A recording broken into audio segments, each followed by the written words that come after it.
G'day, Silent. What is this new emote? It looks like... To me, it looks like a cat bashing its face against some boobies.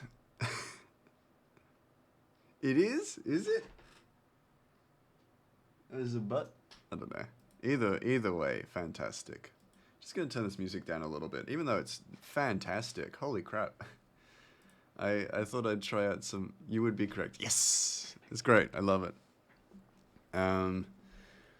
Trying out some new lo-fi. And holy crap, it's really good. I really like the synth, like the upbeat synth stuff. It's really nice. I hope you are well. I hope everybody's doing good. I'm feeling okay. I'm a little... I befriend people with booba emotes. You know what? I can really respect that. I think that's great. I need to do the same. It seems like fun. I should make...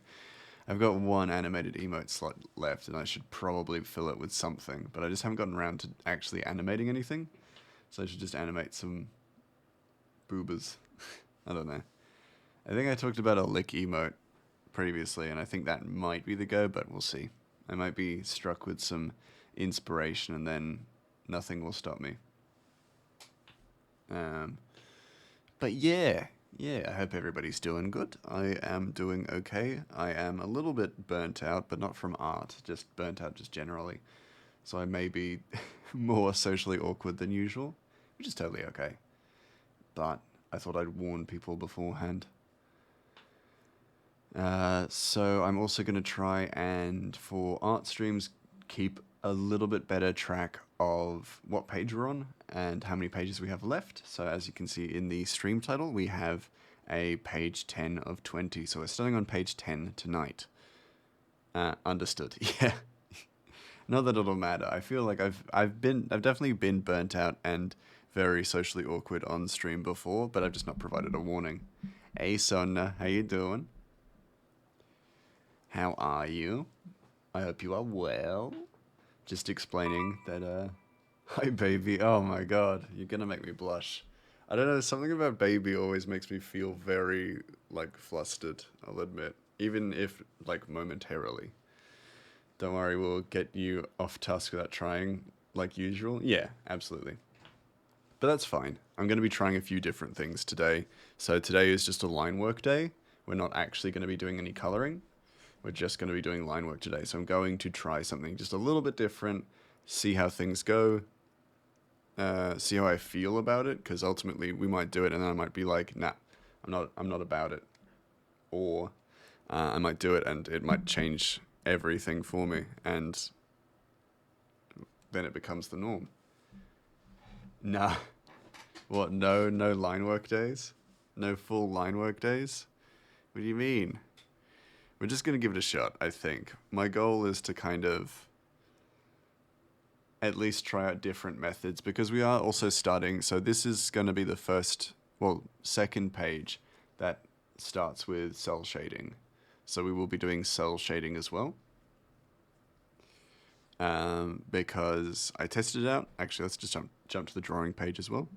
I tested it out on the previous page and I loved it, so I just wanted to start implementing it more strongly. For those of you who don't know, let me actually show you. So we'll jump to the previous page. And as you can see... Oh, I'm turning down the music, that's why. I was like, why is nothing moving? I'm not in my thing. Slime in a top hat with monocle. Okay, I'll get to that in a second. Let me just show you the cell shading that I'm talking about. So it's most obvious on Armella right now. But as you can see, I'm using a lot more black to fill in the darkest shadows. And I really actually like the look of it. For me, it makes a huge difference. So it's going to become the norm going forward.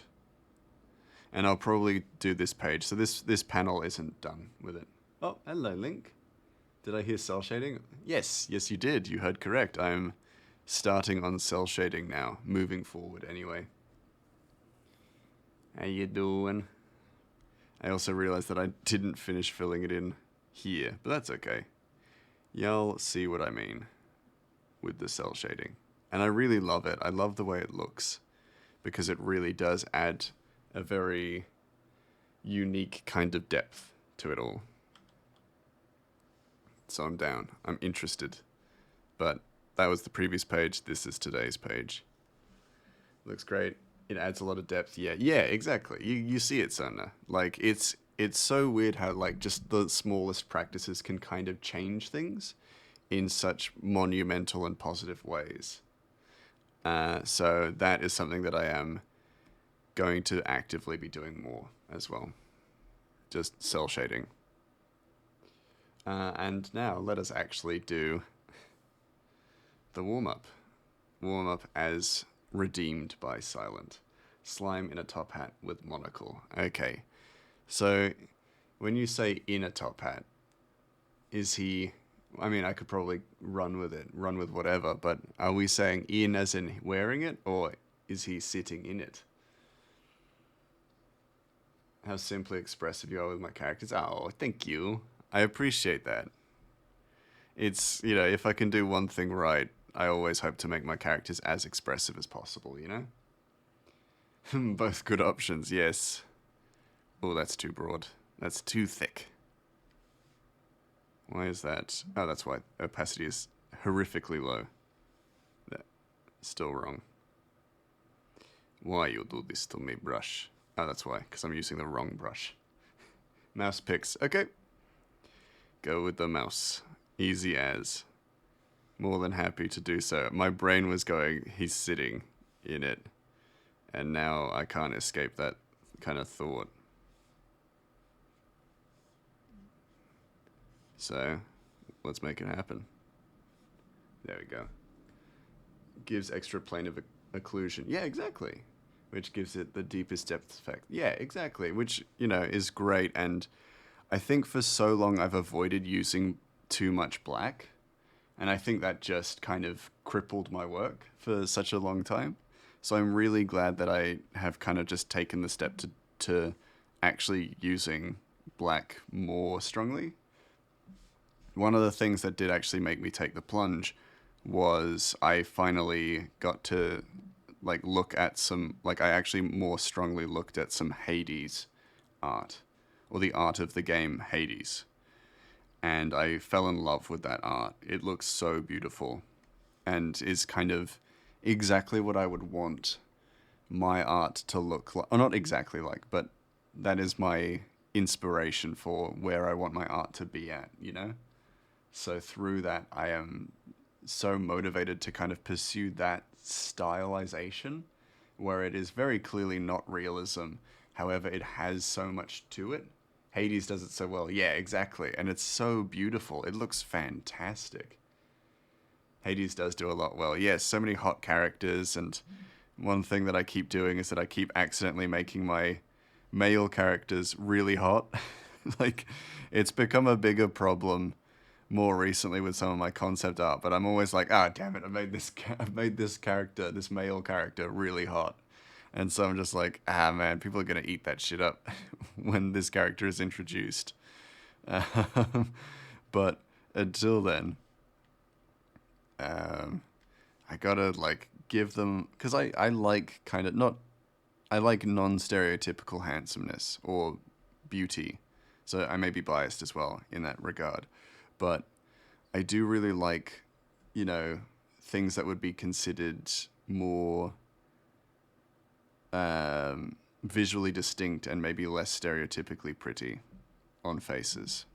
I like big noses. I like big, like, you know, indented noses. Broken noses I actually find quite pretty, like, in terms of the shape. Not that the person has broken their nose, but, like, the shape of it is really quite, like, the asymmetry of it. I like asymmetry a lot, actually. Same? Yeah. You get me. Like, something about that. I like, and I've shown it before, but I really like tooth gaps. So I've drawn characters with tooth gaps, and it's because I like that asymmetry to a character's face. Feel weird saying it? No. Like, express yourself. I'm talking, like, it's. I like the asymmetry of a person's face because it feels like characterization. and it makes Toothcaps. Yes. Oh, you're gonna love a character who's going to not be. Oh, actually, you'll really like a character in next chapter. Then, in that case, Mouse makes an ugly bastard. Now this is handsome. I kind of do. I am kind of like that, honestly, a little bit. But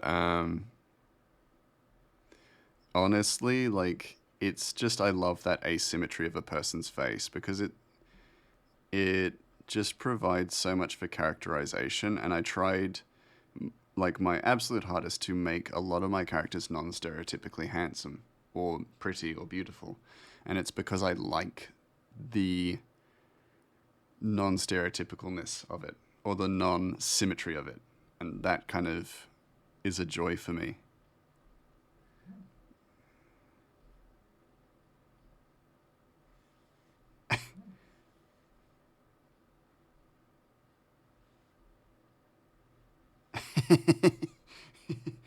Got it, frog eyes. Whoa, whoa! I don't have frog eyes. I have goat's eyes. How dare you? They're goat's eyes, not frog eyes. I mean, they're also they're pretty froggy, to be fair. Oh no, he seems sad. I don't like that. Gonna make him just happy. He seems very happy to be in his little hat. There we go. That ended up being like much more gooberish than I expected, but like very pleasantly so. I wanted to avoid like a gelatinous cube because I've drawn that before. This is a Omega cute. Ah, thank you. Look at this dapper fellow. Yeah, exactly. Very, very dapper. I almost was tempted to have like the monocle like sink into his face a little bit. He's bean shaped, aka friend shaped. Exactly, exactly. It's very bean shaped. No, that's too much. That's too much. No, if I give him legs, he's less slime like. So keep him as he is now. I think that's good. Don't want to give him legs, because then he becomes Flubber. And sure, Flubber is slime, but he's not this kind of slime, I don't think. We don't want him to be too Flubber-like. He's pretty Flubber-like, but not too Flubber-like. Something I just love as well, just wishing good luck upon our little slime friend. Just gonna give him a little four-leaf clover to sit in there. Does that look okay? Does that look okay? Yeah, it looks fine. Beloved Mass, did you see my latest brain rot OC obsession? I'm not sure I did. Whom and or what is it? Tell me about it. Gush, if you will. Gush about your new obsession. You happy-go-lucky bean. He is. If anybody wants to name this happy-go-lucky bean, feel free. Throw around some names and ideas. All are welcome. It looks like I'm kind of wearing the hat now, but just the wrong way round. It's now sitting on the top of my head. Your paladin boy, Gwythyr, a forever squire to a dead order, to a dead knight. Ooh, interesting. He's a tragic story, but a positive being. I love to hear that. A character who is positive despite the hardships is always really cool. Especially like narratively, very, very cool. Gonna quickly fix this. Fix the, is this it? Nope. Yeah, I like a character who's like positive despite everything that's gone wrong. Because that shows a great deal of strength. It takes a great deal of strength to be positive and upbeat despite the world kind of kicking you while you're down. If you know what I mean?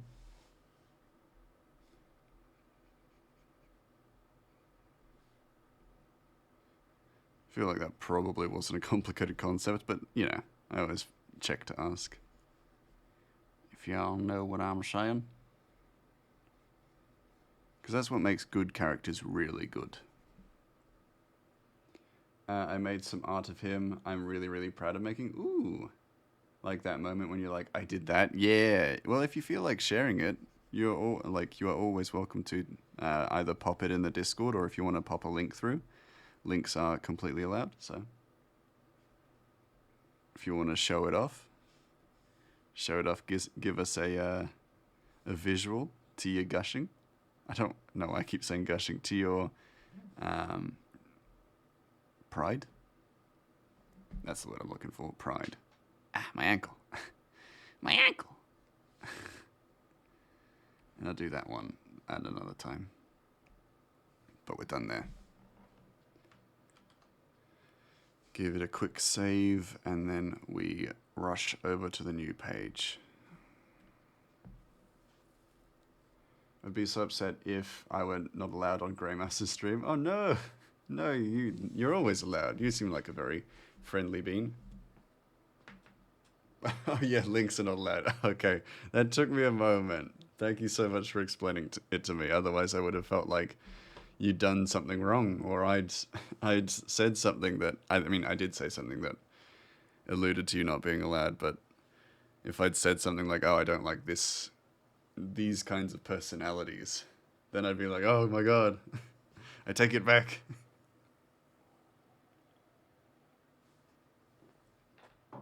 It looked like that laughing emote came out of my mouth as I was talking. Just vomited up a laughing emote.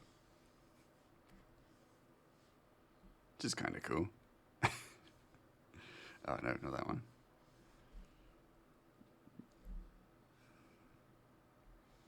Now, still a lot of talking heads for these panels, but I don't mind that. You kind of got to have a few like talking heads bits in comics. I don't hate it. Oh, thank you, Sona. Let me check it out. Don't worry, red links are allowed in my chat, unlike Mouses, who doesn't allow any links. There's a certain irony to that. Ooh, what a cool looking character. I like it. Hold on, give me a moment. Would you mind? Would you be okay with me sharing this on stream, Sona? Because it's a very good looking piece of art. I'm also going to just turn down the music just a bit because it's not deafening me, but it's too loud for me. Go ahead. And is there a particular way for your character's name to be pronounced? Because I said Gwythyr, or Gwythyr. Is that close, or I don't know? Or is there a proper pronunciation? Post the art. The first is right. Gwythyr.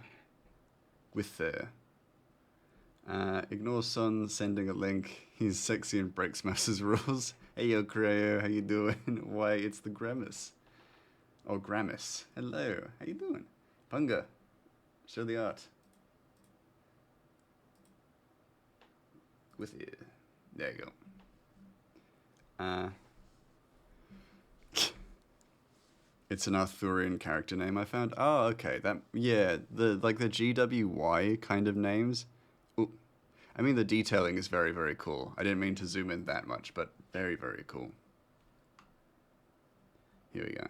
Yeah, and I like the look. We got ourselves a glowing mace is always a really nice touch. Glowing weaponry is very, very cool to me. I love the armor design as well because you very clearly put some thought into it's damaged armor, which means they've been in combat for a while, but it's also not all plate. We've got leather accoutrement, we've got additional apologies, I was burping. Additional like coverings. Very cool. Very, very cool. And I see they're in the snow. It's also like a really nice simplistic background as well. So I always struggle with making characters designs where I need to just add a background that I don't have too much, I haven't put too much thought into. So it's very, very nice what you've done here. Thank you so much for sharing that. It's very cool. And I totally get, like, totally get why you're proud of it, because that's a good looking piece. That's a good looking portrait. Let me roll my sleeves up for a moment. He's originally from a mountainous area. Nice. Okay, cool. So it's very symbolic of his kind of backstory, in a sense. So I thought putting him there would be nice. Yeah, nice. Nice. That makes sense. It all tracks, which is very good.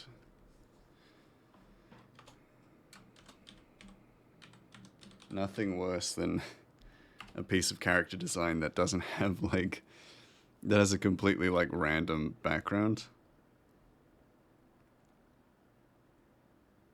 Because then it's very hard to get a grip on who the character is for someone who's not the creator. You know? The fuck? I think that was my fridge. Just doing its evening, strange, haunting noise. This is my haunted fridge, don't mind me. Don't mind it, it's fine. Just makes a little creak every so often. Let me move this mic a bit. It's just so much in the way, you know? Ooh. Okay, so this head shape is all wrong, too. Apologies, Armella, your head is not shaped this way. You don't really have a chin like that. But it is, like, the draft I kinda gotta give some liberties to. I've slowly developed more of a, like, more strong feelings towards doing a draft properly. So I kind of got to forgive the older drafts where it's not quite as thought out and more rushed. But I do have her character art here in front of me, so that's also a big help. Just being able to see the consistent faces that I have for the concept art. His entire shtick is that he has no active spells, only auras, so he can change the nature of his aura depending on the situation, like a retributive aura that does thorns damage, or a healing aura, or a protective aura where he takes damage instead of his friends, oh nice, or a restraining aura that causes his opponents to be unable to move away from him. Very interesting, okay. So, because, like, I was definitely getting, like, cleric vibes from him. His very cleric-y kind of energy, and for sure, like, that kind of whole support and the aura kind of stuff makes a lot of sense for a character like that. So it's very cool that, like, the thought that you've put into this character is very, very interesting, for sure. And it all, like, fits as well. It kind of, like, you know how Magic and Magic in Worlds kind of needs to have its, like, a rule set, so it all kind of makes sense and links with itself quite well. And it doesn't break the bounds of, like, an audience's expectations or an audience's, like, suspension of disbelief. That's the word I'm looking for. So even in fantasy, we still have a suspension of disbelief. And with fantasy, it's almost harder to kind of write with that in mind. I'm getting distracted, but I'm going to talk about it. It's, like, very hard to keep that in mind. And so we'll often do, like, fantasy writing. You'll often do stuff that kind of runs the risk of breaking the suspension of disbelief. So you have to kind of explain stuff like that quite consistently with fantasy. But even from, like, a concept art, it's very clear that you've put that kind of thought in, if you get what I mean. Like, you've put the thought into the world building. There's nothing too broad in terms of that, like suspension of disbelief, which is very, very good work. You know, especially for a concept art, which is, like, you know, there's no writing in it, so it's very hard to get those points across sometimes. Activates restraining aura. Hug time. There's no getting away. You kind of get washing machined in the middle of a restraining aura hug, and he's like...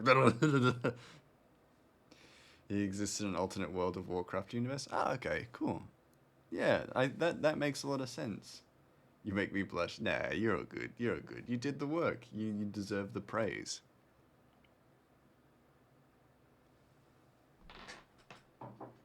I'm always going to be proud of people who very clearly show the effort, or inspired by people who very clearly put the effort in and making that stuff work. Oh, and like, you know, putting in the love of creating believable fantasy characters, which is really hard to do. And I don't think people get enough credit for it. Making a believable and likable, you know, fantasy world is tough. The healing aura also damages evil undead and demons. That's cool. I love that kind of concept. Because, like, you see it in a few fantasy, like, stories where healing items actually hurt undead. And I like that. I like that a lot. I think it's very cool. I think in Divinity Original Sin 2, if you were an undead, you could heal using poison, but health potions actually harmed you. And I found that really compelling as, like, a mechanic. I thought it was great. And of course, you can't do anything like that in Baldur's Gate because you can't really play an undead. But they're the same studio. So it goes to show that they're very clearly quite passionate about fantasy. That is correct. Yes. It's a really cool mechanic. Yeah, I liked it a lot. Like, Divinity Original Sin 2 had so much in it that it's a shame that more people didn't play it, I think. It walked so Baldur's Gate could run, in a sense.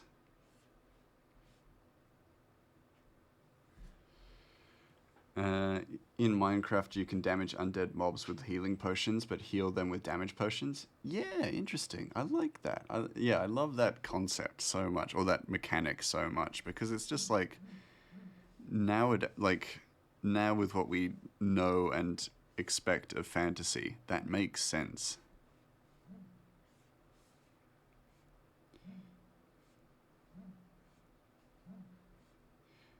And I'm sure it was introduced at some point before that. But yeah, like, it all just makes sense now. So it's awesome. Hey, Glenn. How are you? Good morning to you. I played a one-shot with Lumen where I was a paladin in love with a lady who loved baking. So I learnt to bake and cook, but I'm terrible at baking. But as a noble, no one would tell me it was bad. Oh, nice. I like it. I like where this is going. Oh, yeah. I like where this is going. It sounds really interesting. Actually, also covering this part of her hair, because it shouldn't actually be visible, so I'm just doing it for the purposes of lining up the line work. It was a throwaway character. That makes sense. It's one of those kind of like jokey, fun characters, which I love to play more so than any other character, actually. If I could admit that. I enjoy playing the joke characters more than, like, serious characters. I'm fine, most of my uni applications got accepted, and I already chose it. Already chose IT. Awesome. Congrats, Glenn. I wish you all the luck with your studies. That sounds great. Sounds like you're going to be real busy learning, which should be fun. But I used the dumb backstory when the bandits, who were clearly bandits, were cooking, so I had to go check it out. Nice. I like that. Just an excuse or a reason to kind of just approach. Just be like, you're doing this wrong, or whatever. Or just out of just sheer curiosity, right? Now, Mouse, question for you. Would a virgin killer sweater be the perfect winter top for an angel because of the wing room the open back gives them, and the back wouldn't get cold because of the wings? Yeah, it would. Genuinely, I thought you were going to ask, like, would a virgin killer shirt be perfect for an angel because they kill virgins? And I'm like, I didn't know that about the theology. I didn't know that about their theology.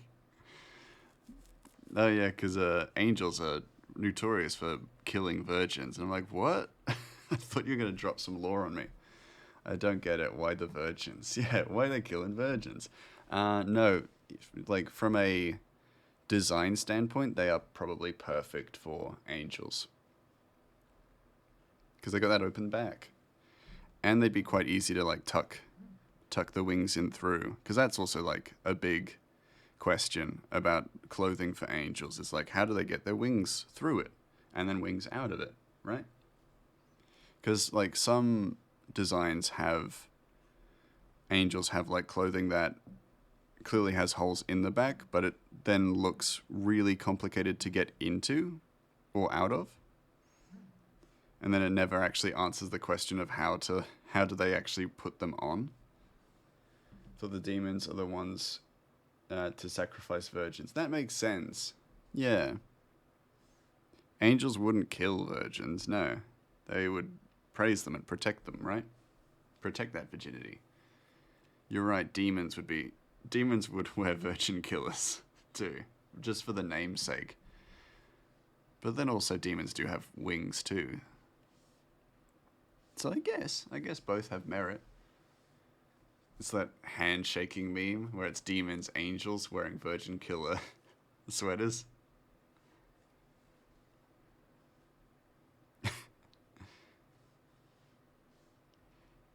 I think also her ears are kind of supposed to be out. It's a terrible ear. Do a terrible job, guys.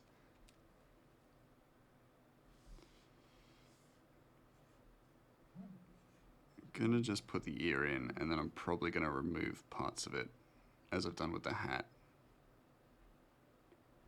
Purely because Ratchet's head is there. And we need Ratchet to be able to have a head.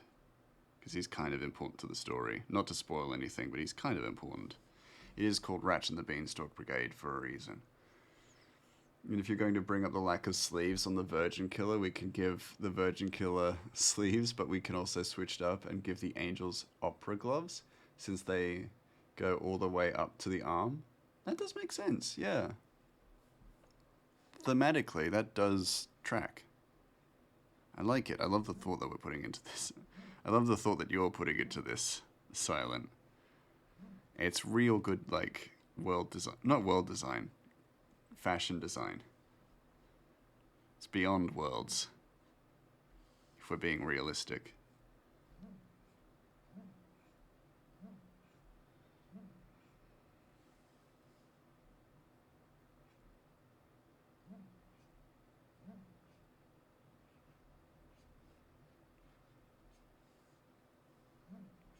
There we go, much better. You think about clothing options for fantasy races often? Yeah, nice. It's a fascinating thought. It's like in part some of the things that make it cool or world design very cool is to think about how would this world be different compared to Earth, and in a world with so many fantasy creatures, fashion would undoubtedly be different. Like, an unavoidable truth is that fashion would be completely different.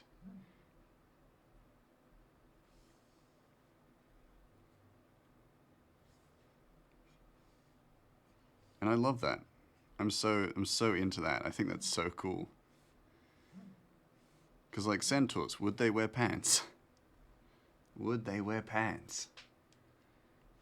Maybe. Probably. But they wouldn't look like what we know pants as. It won't just be my problem. All the fantasy comic artists I know will be a part of my brainworm discussion. No, I appreciate that because I need to be thinking about that. I need to be considering it because, like, goblin clothes. Goblins can kind of get away with just wearing kids' clothes.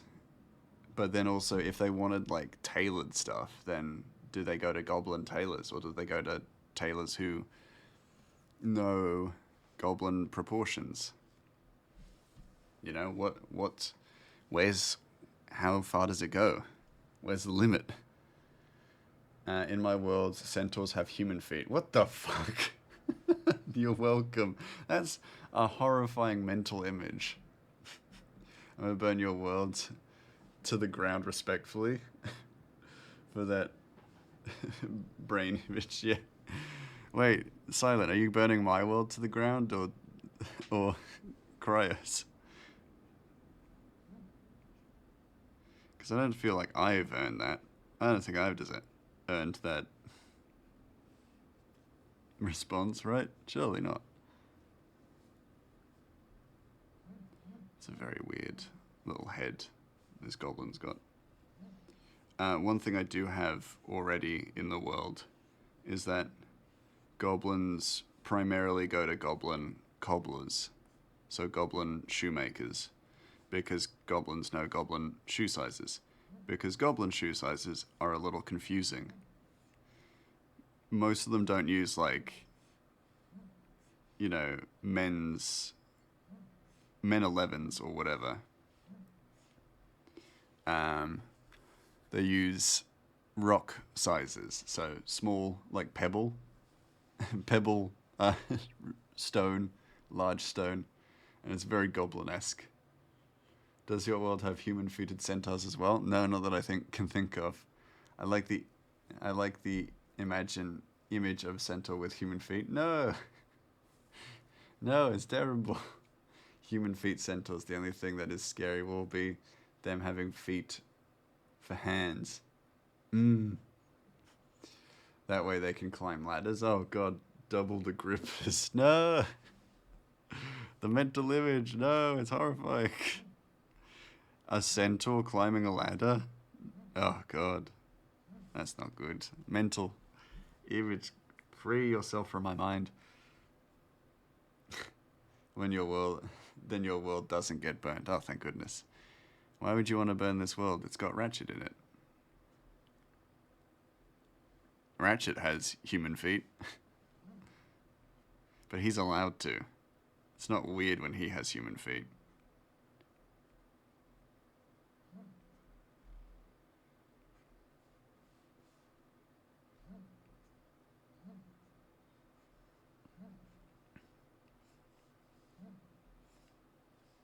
There we go. We're back, baby. There we go. One sentence brought me so much joy. Centaurs have human feet for climbing ladders. No, they just don't get to climb ladders. That's why we invented stairs for our centaur brethren. That's what I'm imagining, because it brings me peace to think that stairs kind of exist for centaurs.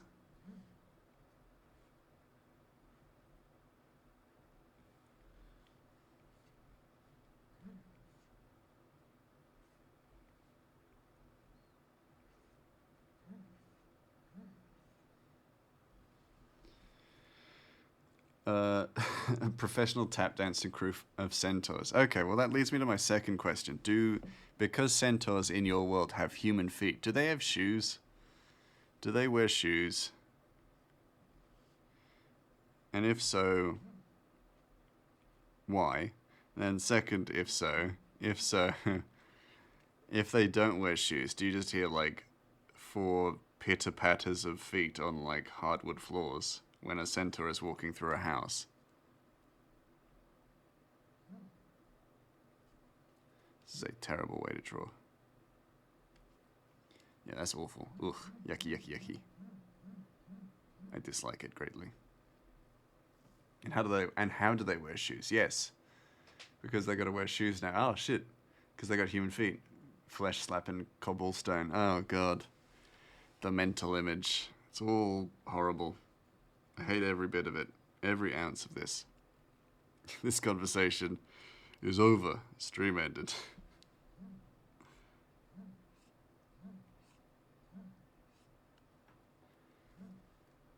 That's it. I'm deleting my channel.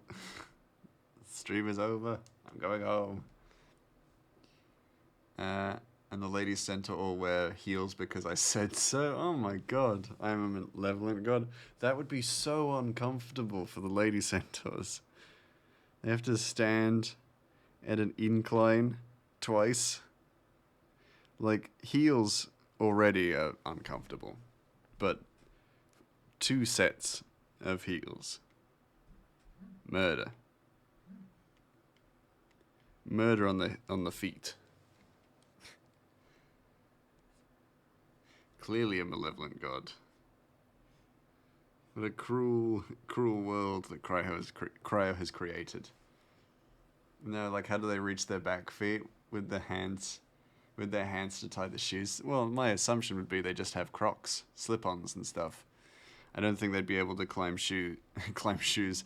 I don't think they'd be able to tie shoes. Not with their body form. That's not... I was gonna say, and that's not an ableist thing. That's kind of an ableist thing, isn't it? It sounds pretty ableist. Good point. Yeah, how do they reach back there? Do they just wear Crocs on the back feet? Crocs and heels, of course.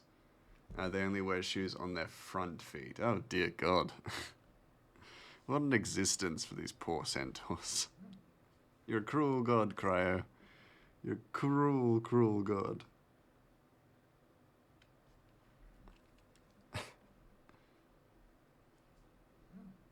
I think Crocs just add another level of cursed. Oh, absolutely. It's horrible. It's absolutely horrible. I feel like this is... It feels wrong, this eye. And mostly because his face is too far to the left, so it actually doesn't leave a lot of space for the other eye. Business in the front, party in the back. Nah, Crocs makes sense. Crocs... I mean... I feel like sense is a very relative term in this situation. You know? If you know what I mean? Like, makes sense is such a relative term when we're talking about centaurs with human feet.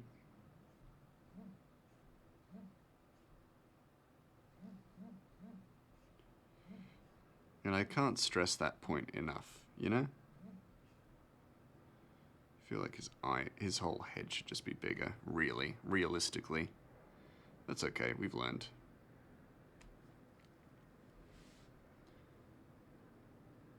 Think, where do centaurs live? Usually apartment complexes? No! How do I shut down this conversation? How do I get myself banned?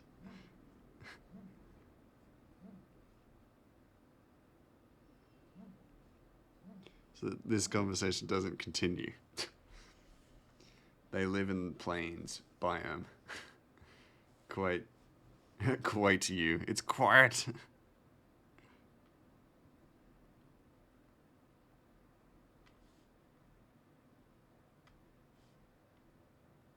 Just gonna make this bigger. Just gonna make this part of his face bigger.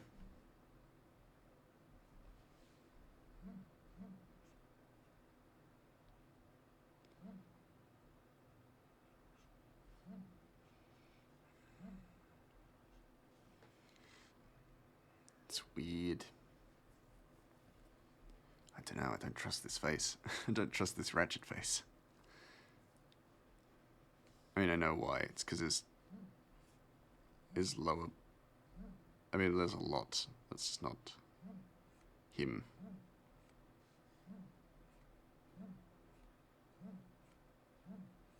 Keep missing. There we go. Honks. The casual fashion of centaurs, socks and sandals. Oh god. With open leather jacket. Okay, that's cool. That's pretty cool. That makes sense. To me, at least.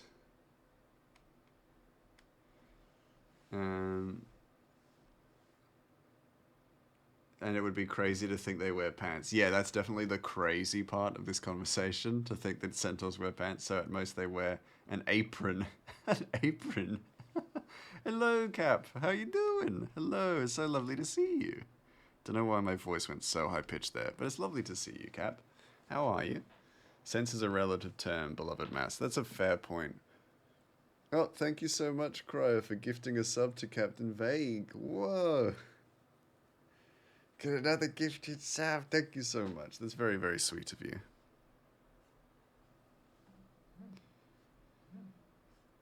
Oh, and something I have completely forgotten to mention, but we're at 220 followers currently. At 250 followers, I had promised that I was going to do a PowerPoint presentation. How am I? I'm doing good. I definitely feel a little bit burnt out. I haven't been sleeping super well, but I feel pretty okay, and I was very eager to work on the comic, so I'm very glad to be streaming, and I'm glad to be live right now, you know. But I definitely feel like my social battery is at a very weird point, if you know what I mean.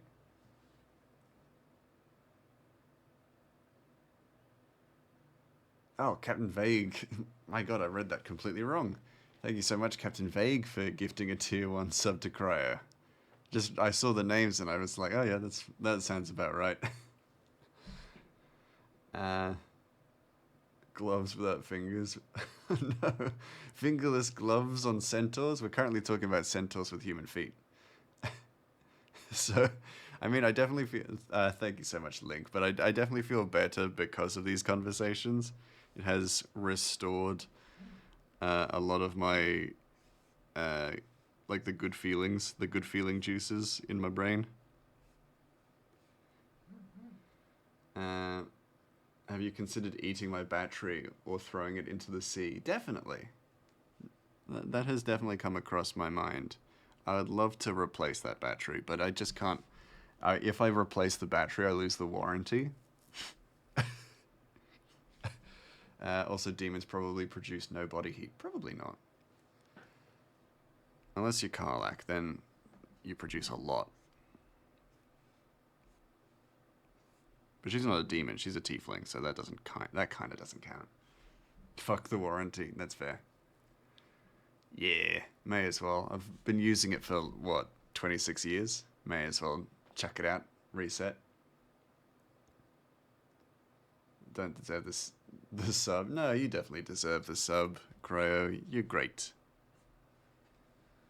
Because electric eels need the energy. That is fair. It would be doing a service. Be providing a service to the eels. I like the idea that centaurs look like bikies in regular day dress. That's cool. That's cool. You'll cover it. I can borrow your battery. Oh, that's very kind of you.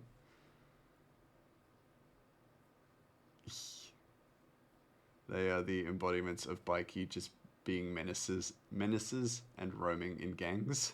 I I do like the idea of a centaur Bikey gang because it's just like they're just walking around, but they got their full like get up, so it's really just for the fashion or like you know riding down the road as centaurs do.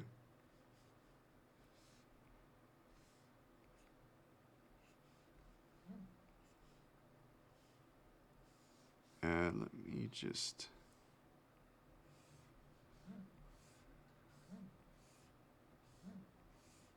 There we go. Nice. Hello to hello to if anyone's new here. Also, yes. Hey, I was obviously looked down for a second and completely missed like a full thing in chat. They're the embodiments of Bikey. Yep, I read that bit. Oh, great one. I shall join the holy Twitch chat ASAP, for I am at work, but I'm and must make thou bread so I can buy more Dishonored stuff. Fair, fair. But alas, I shall still see you virtually in the coming minutes. All good, Zombie Slayer. Very lovely to see you, even if it isn't in a limited burst. I hope you're doing well and completely like blanked it. Hello, if anyone's new. Everybody knows Zombie Slayer. If you know me, you know Zombie Slayer. I feel Zombie Slayer has been so consistent and always around, and I've loved your presence here, of course. And I think about it. How do creatures get rid of excess body heat? They put it into the area around them that's cooler than them to cool off. But demons live in hell, fire, and brimstone hell. There's no place to shed body heat there. Yeah, no, it makes perfect sense. They wouldn't produce heat because they receive it from the world. Like, it makes sense. Biologically, it makes some sense. We went from centaurs being mythical to them being Yakuza, not bad. It's a pretty interesting jump. But one that we could see, we could see the path of it. So it's not completely unbelievable. It's a little unbelievable, but like not beyond the realms of our possibility. Those are too big. he'd probably have little goggles here. Well, not little goggles, they'd be the same size as they always are, but y'all know what I mean. Y'all know what I mean.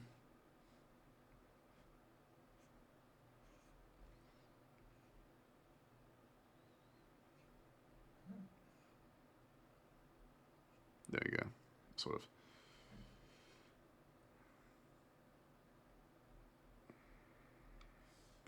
Yep. There you go, nice.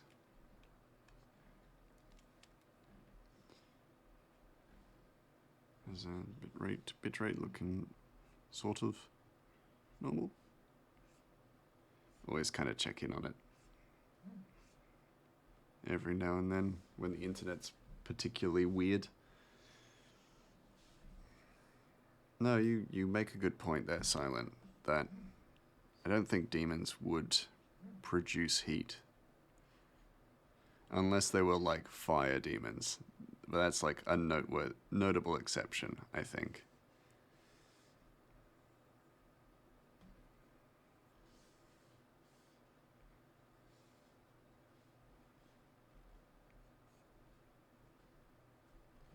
Slightly too big, but pretty.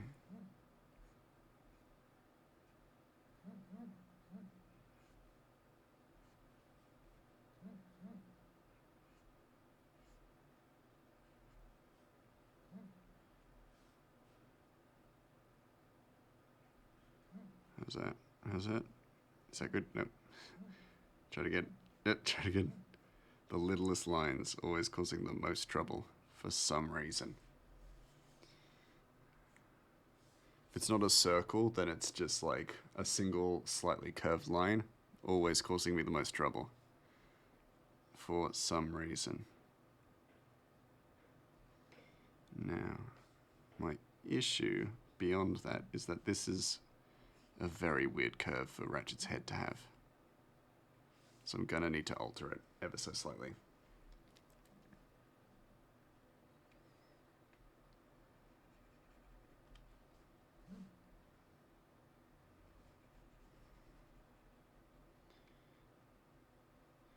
But not all of it.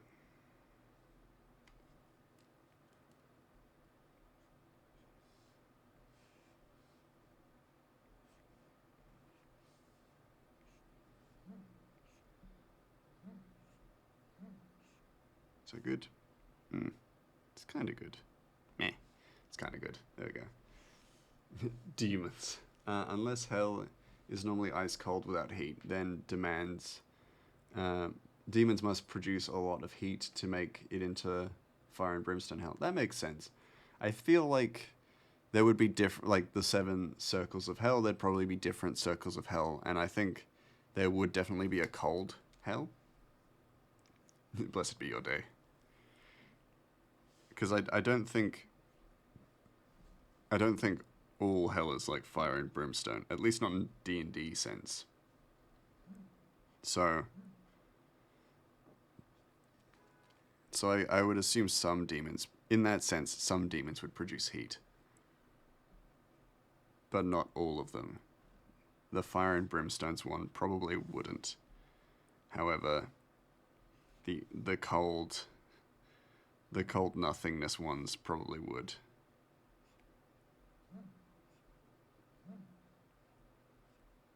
That's weird. There you go. That's better. Okay, because then I can draw the rest of Armella as well.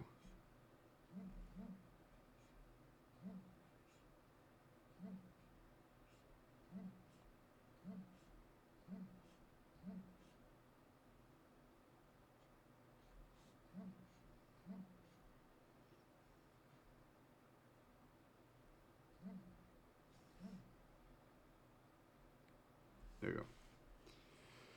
My hell is a night of footy with the lads. That does sound pretty rough. Especially if you kind of, like, if you're not into football, but you're kind of being forced to watch as well, and forced to engage with it, terrible. I think I've talked about my personal hell on this stream before, which I'm probably going to have to live through anyway, when I fly to Japan. I looked at dice the other day and now I want some more. Always worth it to get some more dice. I say as someone who owns like 4 sets at most, and have been playing D&D for over like 12 years. But my personal hell is probably being on a flight and someone's kicking my chair from behind, and it's just someone has reclined in front of me, and being 6 foot, that I already have very little leg room as it is, so someone reclining is my absolute fucking nightmare. I fucking hate it. I wish people took like one glance at me and go, no, you know what? I'm gonna just sit as is. That freaking sucks. Yeah, that's my kind of personal hell. But I'm flying to Japan at the end of the year. So I'm gonna have to risk it. I'm gonna have to risk that becoming a reality. Greymaster's 6 foot. I am actually 6 foot too, but I just say 6 foot because it's simple. I will travel to Australia and then board your flight to Japan just to sit behind you and kick your seat like a maniac. I'll be like, I'll get kicked, and I'm like, I'll turn, make direct eye contact with you. I'm like, Glenn? No, you did this. How could you do this to me? I thought Greymaster was below 6 foot, aka tiny, little tiny baby height. Not in reality. I like to pretend, but I'm not. Oh my god, beloved. No, that can't be a thing. That can't be a thing at all. Oh dear. I'm blushing, but I'm also terribly embarrassed, terribly flustered. Because that ain't me. It's not fun to have no leg room anywhere. Even in cars and stuff. Unless I'm driving. But like, I never have leg room. That's the true plight of being tall. All of you are tiny baby height. That's true. Silent is huge. Based on what I've been told, Silent, absolute height powerhouse. I can't verify it, but I can believe it. So, meant to be a tiny little shrunky guy born to be tall, daddy mouse. Yeah, I kind of feel that, honestly. Like, not the tall daddy mouse bit, but like I kind of feel like I was meant to be just small. I was supposed to be small. I was supposed to be a small bean, but then I ended up being tall. Sometimes I will say something in like a cutesy voice, and then I'm like, if I died right now, that would be those would be my last words. And it's just like, it makes me laugh, but it's also just like, oh man, that masculinity is really dampening my spirits, dampening my whimsy. Thank you so much for redeeming self-care, Sona. I really appreciate it. Let's take a little moment to stretch. Gonna have a drink of my coffee, and we're gonna just take it nice and easy. Don't worry, I'll walk through the ocean to Australia. You can verify. I mean, if you did that, yeah, you'd be Godzilla's height. Kaiju Silent, exactly.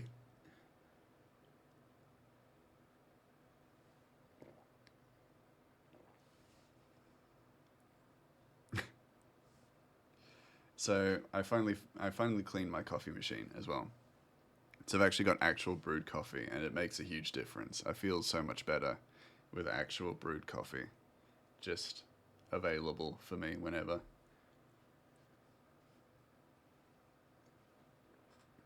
Because like, not to be dramatic, but when I drink instant coffee, it feels like I'm drinking poison. You know, the most dramatic thing I could possibly say. Off to destroy Melbourne. Oh god, Cryo, get out of Melbourne. Cryo, go on a vacation to somewhere. You gotta get out. Sure, Cryo could handle it, but we don't want him there, being destroyed, being kaiju destroyed.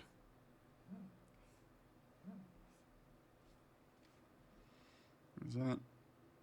That works. It's a bit crumpled, but he would be a bit crumpled. He's sitting on... He's like lounging on Armella's shoulder. He'd be a little crumply. Be a bit of a crumply little man.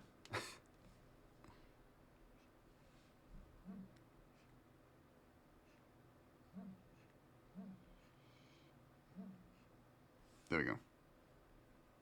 There any building there I can knock over? What is? There's the Melbourne train station. Crow got them centaurs by their side. Self-start, no kicks needed. That's true. Crow's out of there if he needs to. Just gonna make snow angels out of the city. Oh god. It's got the space for it, I think. I feel like you'd have the space for that and you'd cause, you know, ample destruction. Correct me if I'm wrong, Cryo.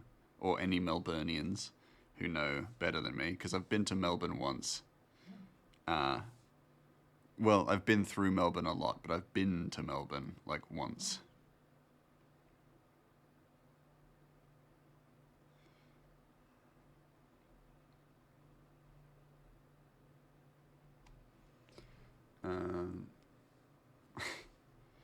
So I actually know very little about the city. Would I live there? Maybe. But I also want a peaceful life, and Melbourne seems... The one time I went there, it seemed quite chaotic.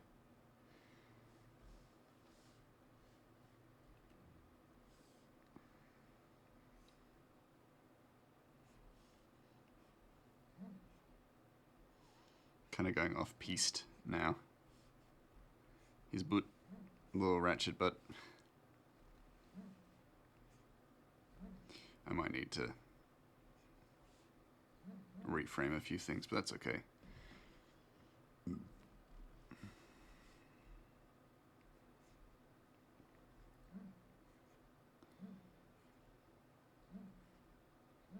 So that'll be the backpack top.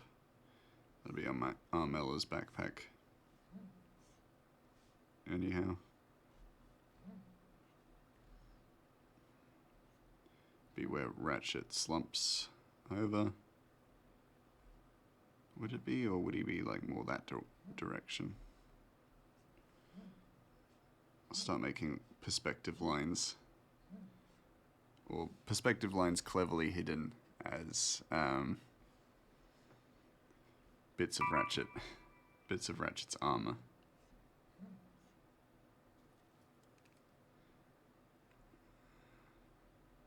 Should also probably start considering moving forward or zooming in.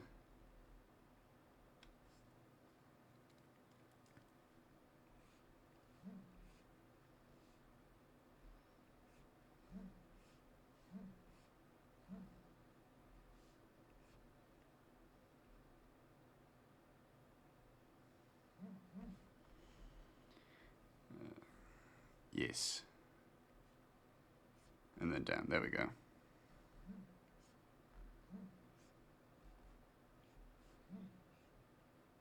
There we go. It's fine. Eventually got there. It's a very complicated, like, perspective to work from.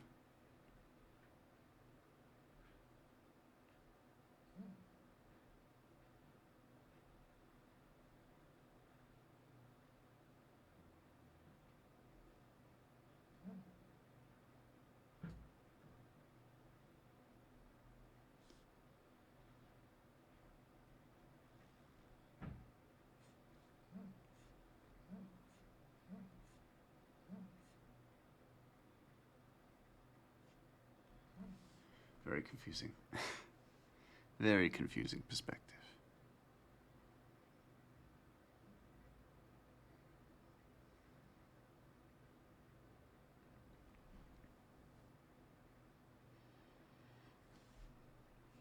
And of course I could always get away with it by just not drawing it.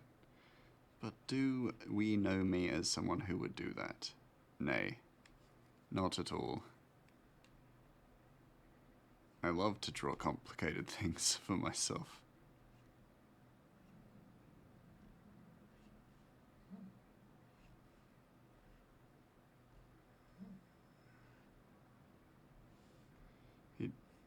And then also the worst part is I'm realizing he also has a cloak, so I can cover a lot of it.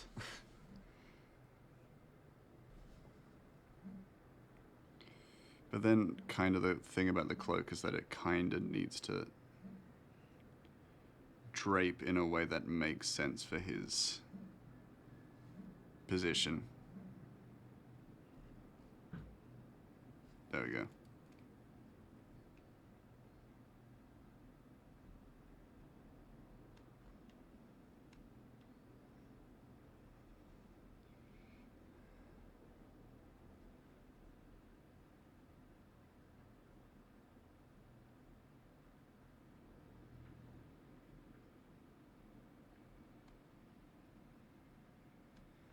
And there we go.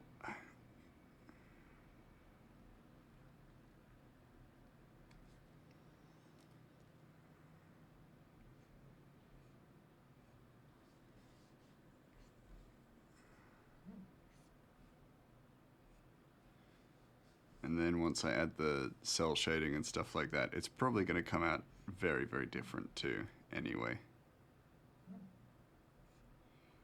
So things are going to be removed and changed anyhow. Which doesn't bother me, but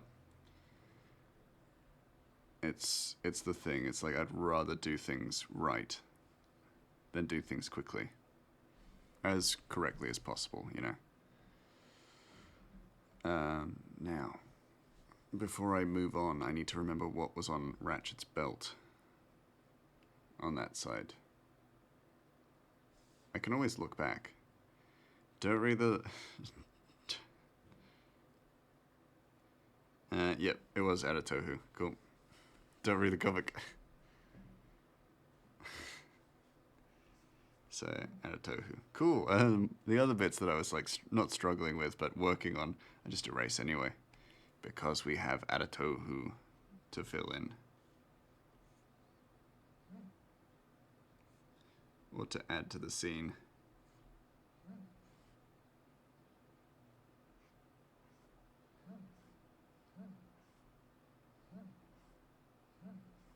There we go.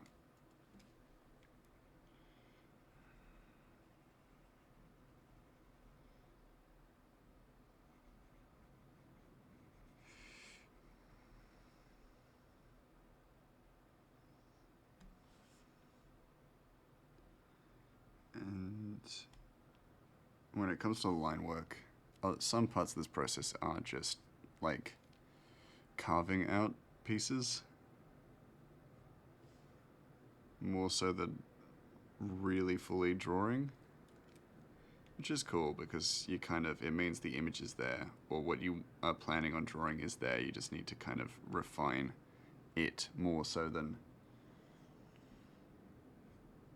like get it right.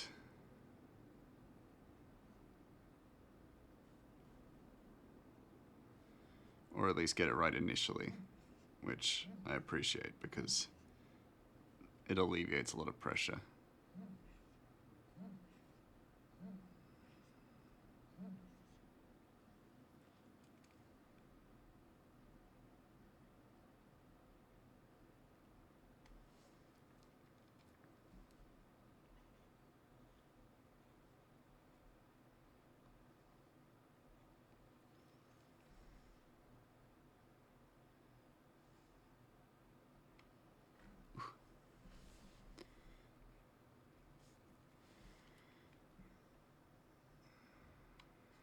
There's also a dagger hidden here, but Aratohu's going to kind of cover a lot of it based on the positioning of everything.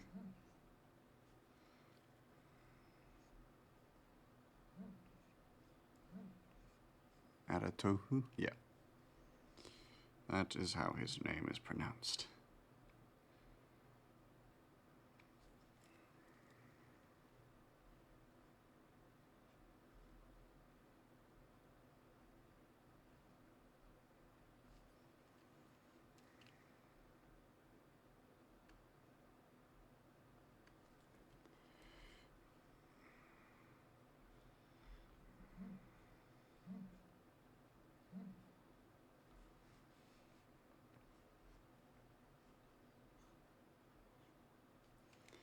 Because you gotta swing. You gotta swing with the movement, right? Gives it an air of physics about it. It's gotta have Aratohu swing a bit.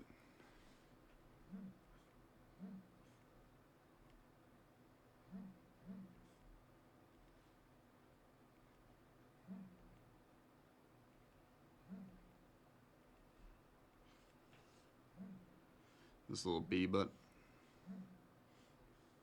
There you go. Nice.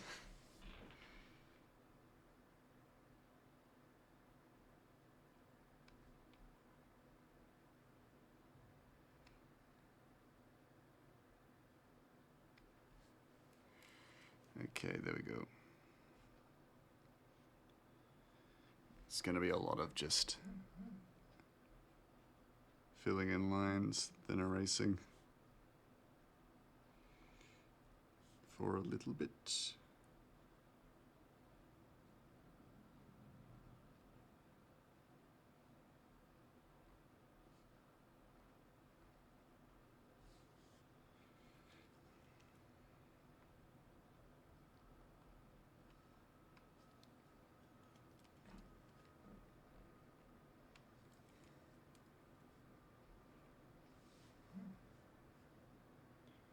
The fuck?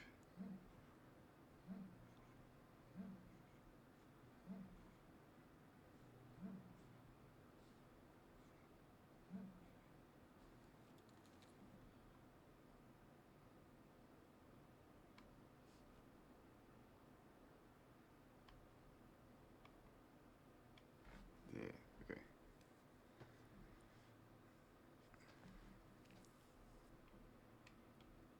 Now, does the bee butt look a little bit flat? Flat, as in like squished.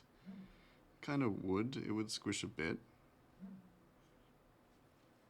No, that's okay, actually. Looking at it now all together, it looks okay.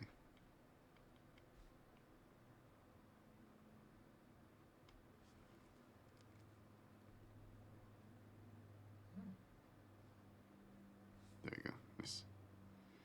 And that is a tiny piece of the page taken care of, because I love that I put, like, trying to put that care into it and then, like, zoom out all the way, and I'm just like, oh yeah, this is tiny.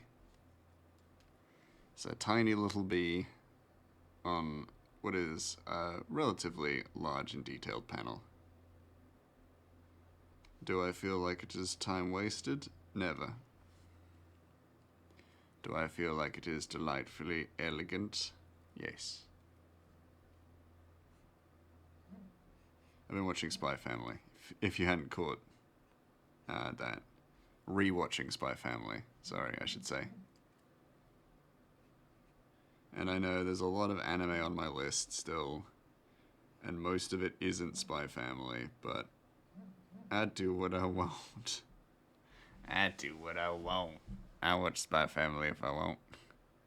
Need some of that positive slice of life. It calms me. And yep, there we go. Dagger is not complicated.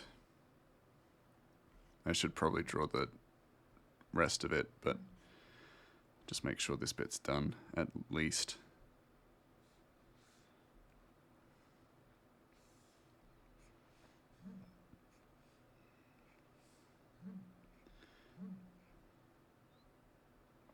And it's very rare that I get the perspective right on the first-ish try. But I managed to do it. Hey, son! Hello! It's so lovely to see you! Welcome, welcome! Welcome to my stream! Glad I finally made it to one of my streams. Oh, well, it's so lovely to have you. It's really sweet that you're here. How you doing? How are you? It's been a while since I've seen you. Welcome, welcome. We've just started on page 10, so we're currently just working away at that.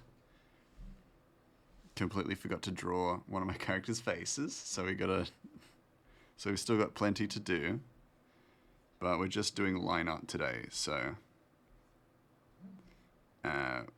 we should be nice and busy, which is good. Love to be busy. Love my overlays in VTuber. Oh, thank you. I really appreciate that. Yeah, this is what I look like. You finally get to see me in the flesh. My little rat form, or my mouse form.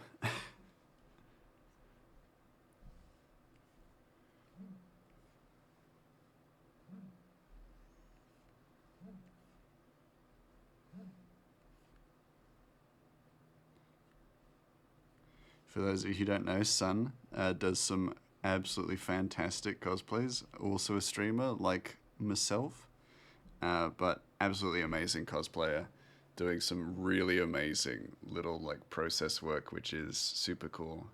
And what are you currently working on, Sun? What cosplay are you currently working on? I can't remember its name. But was it a Warhammer thing? So it shows how little I remember of it. As in, I'm just like, try to remember it because it was very, very cool. But my brain didn't understand it. It's nice to be around at a time to actually see people on my. Yeah, it's streaming times is always a little bit weird, right? And with people who are like overseas, it can be quite hard too.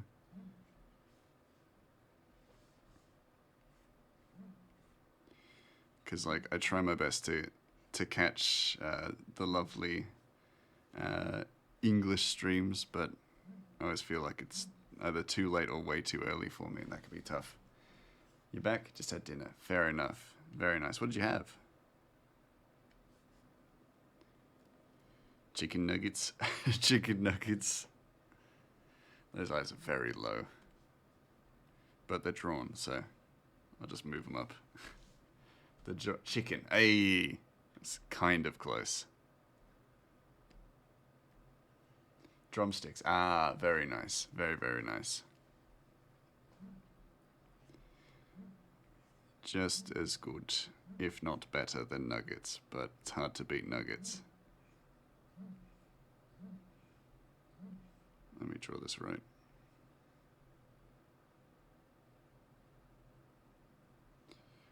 The tree spirit Sylvaneth is what I'm working on, but very temple.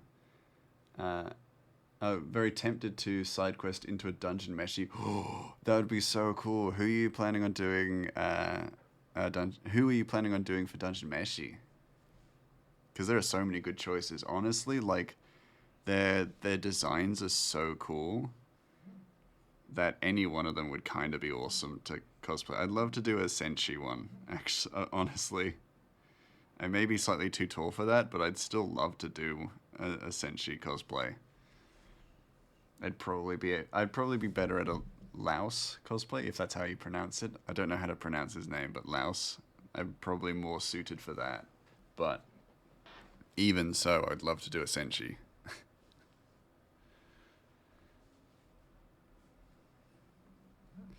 Because I know you're also. Are you working on, or have you finished your Astarion cosplay? Which I just know is going to look great as well.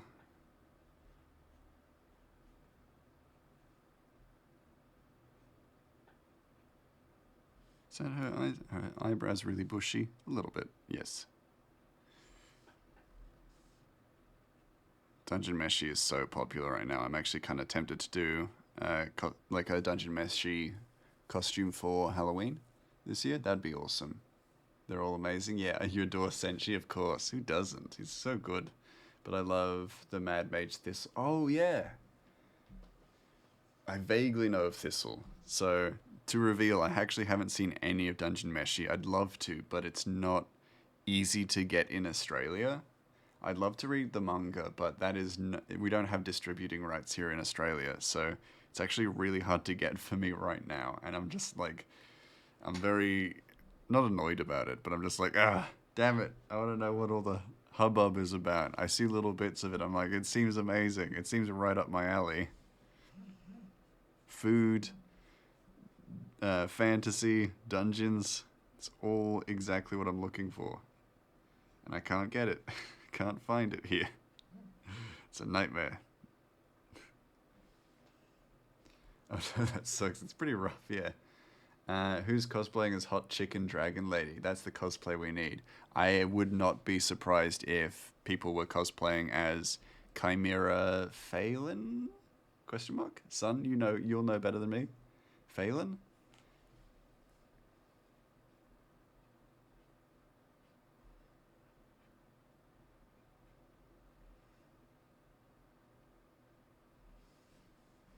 It would be cool. Like that would be a very complicated cosplay, but a very cool one. Like for sure.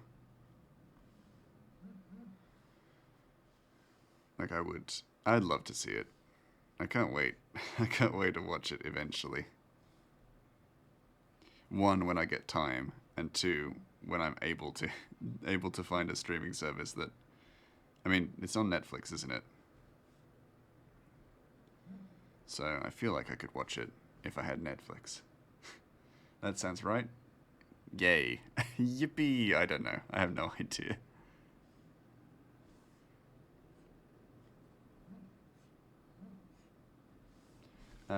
Dragon Phelan. I got you. Let me grab the Instagram handle of someone working on that cosplay.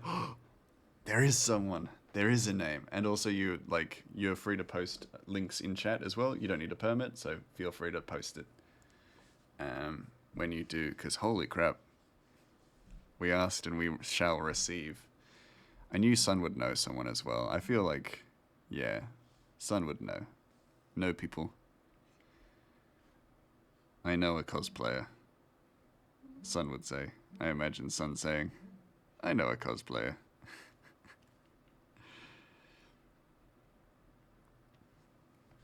Enjoy. Oh, just clamoring over to check it out. I have to log into Instagram. You know what? Never mind. Tell me if it's.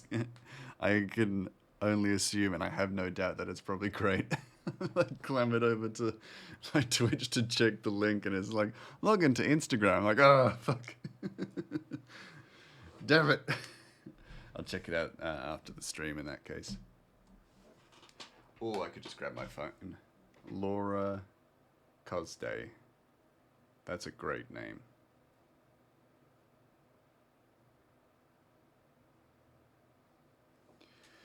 We're gonna take not a small break, but we're gonna have like a little self-care moment where I check out this cosplayer. Everybody stretch, everybody chill out, get a sip of your drink, go to the toilet if you need to.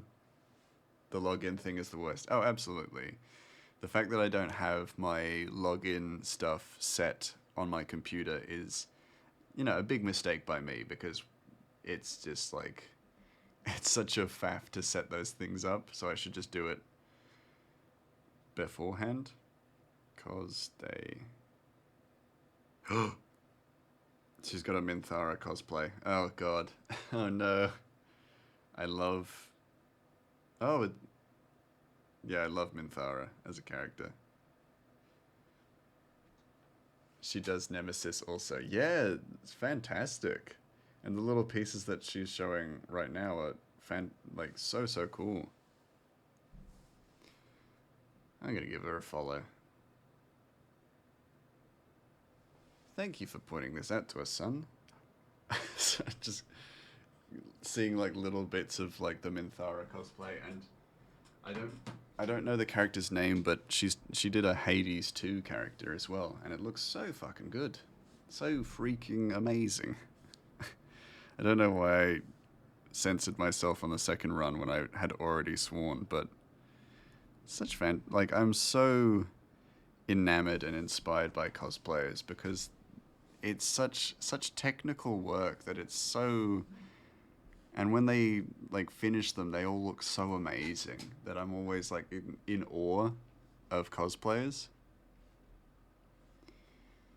And that definitely includes Sun because Sun's cosplays are fantastic.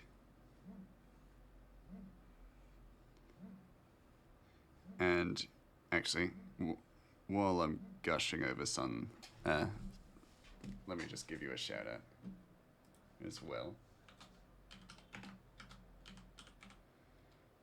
Because if you are following me, you should almost certainly be following Sun as well, because Sun's cosplay, and their streams are so freaking good. It's so interesting to see the technical aspect of, and the process of cosplay. It's just fantastic, and Sun is such a just warm and welcoming presence that you'd be a fool not to give him a follow. She looks like she does so much work with her cosplays, and that's again, I'm so like inspired and impressed by cosplayers because of the level of effort and work that they put into just making a cosplay work. If you know what I mean? Oh no, it's my pleasure. It's my absolute pleasure. Oh, my bit rate. No, my precious bit rate. Oh, we're fine. We're back. And then we crash. No, definitely check out Sun's streams if you're streaming anytime soon as well, of course. But yeah, definitely give them a follow because I love cosplays. Y'all will almost certainly love cosplays. If you like me, you'll like Sun for sure. Sun is significantly less abrasive than I am, so I highly recommend their work.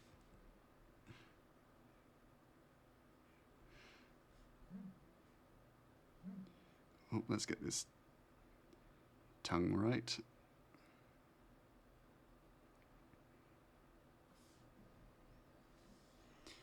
And I will say, when the day comes when somebody actually cosplays any of my comic characters, I will cry. I will burst into tears.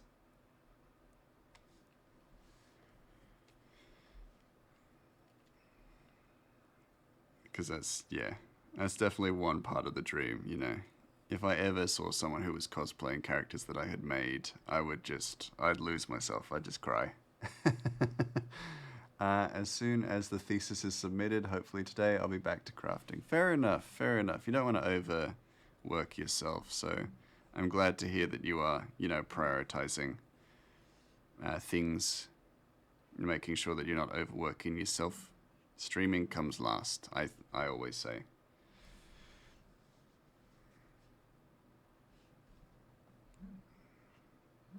If you're interested in talking about it, what's your what field is your thesis in as well? Out of curiosity, as somebody who did not go on to submit a thesis.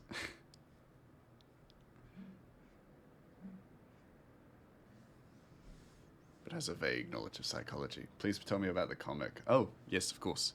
So, this comic, it's taken almost 2 years now, but we're on chapter 3. Basically, it is a fantasy series that follows the adventures and exploits of a small goblin rogue named Ratchet. He is the adoptive son of the world's greatest assassin, known as Dogen. We follow Ratchet a year after Dogen's supposed disappearance. And through that, we get to see the story of a goblin who forms a team of other goblins and takes to the cloud top to steal gold and treasure from giants. It leads into the name of the comic, which is Ratchet and the Beanstalk Brigade, as Ratchet forms a party of Beanstalk riding goblins to steal gold that once belonged to the people of the lands, which is known as Kaitiaki, which is a Maori word for guardian. So the continent is the guardian of the Katai people, who are goblins. At this current point in the comic, we are meeting a new character called Armella, who is also heading to the town which Ratchet is heading to. We don't know why exactly, but we are finding out that she used to be a member of the empire known as the Resonant, who once controlled Kaitiaki but has slowly lost their grip on the continent over the past 40 years. So yeah, that's kind of like the intrigue of it right now. And what we know about the world is slowly uncovering through each chapter, as the first chapter took place outside of Kaitiaki, but the remaining chapters will remain in Kaitiaki. And so I write, illustrate, and color all of the comic myself, so it is a solo project. And it has taken me about 2 years to write, and then it has taken me almost 2 years to illustrate. Sold. Beanstalk Brigade sounds like so much fun. Well, if you would like, hold on, let me also post a little linky. Don't know why I said linky, but it's there now. But we also have the first 2 chapters available to read for free on Tapas. So if you would like to check that out, there is the link for that. And yeah, first 2 chapters are available completely free and completely open for everyone to read. No confronting content in either of those chapters. No violence, no gore, nothing like that. Nothing like that yet. So, very accessible. And quite simple. So, there are only 10 pages each chapter so far, but this is the first chapter which will contain 20 pages. So, fairly big undertaking, but I'm very keen to do it as well. Because I always feel like I'm trying to like stuff too much information into each chapter, so the fact that the chapters are now longer makes it easier to not do that, I guess. And then what's more is that I'm starting to take up cell shading. So it's a new kind of visual style for me. Or not a new visual style for me, but it's an upgrade to my current visual style. And I'm really keen to do that because, yeah, I love the Hades art style. And so I'm using that as inspiration to derive a lot of the changes that I'm making to the comic.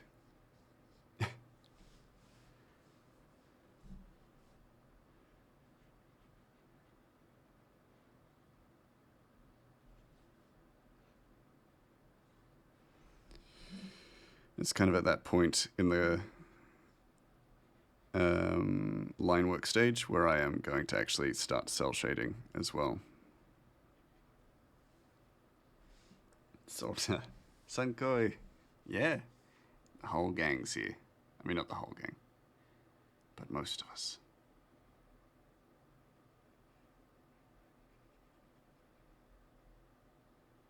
No jelly, though.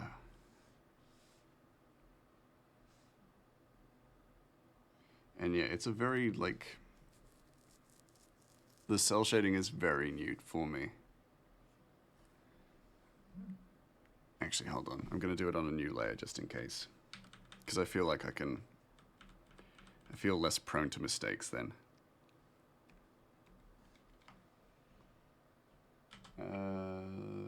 That's not how you spell cell.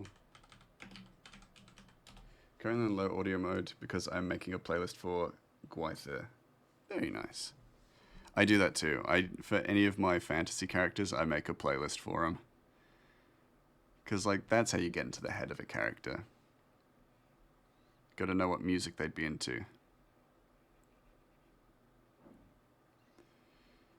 And I'll tell you, when I was writing for Ratchet, I listened to a lot of Mumford and Sons. If that gives you an idea of this kind of person Ratchet is, that might give it away. A lot of Mumford and Sons. I'm bad at it, but it's so fun. Oh, it's great. It's great. There's a lot of oh hellos on Gwyther. That's good. No, it's good if you get like a lot of the same stuff because then it means that your character is quite consistent. If it was randomized playlists and stuff or randomized albums and stuff, then maybe it's not as consistent as it could be. If you catch what I mean. So if it's consistent, it's great.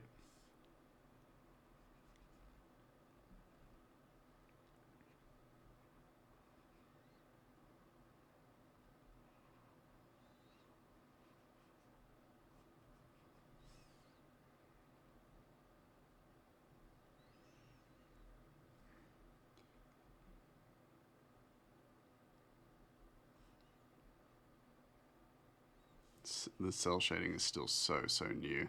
It's such a weird feeling to kind of like black out and ink out my shadows and stuff. Very weird.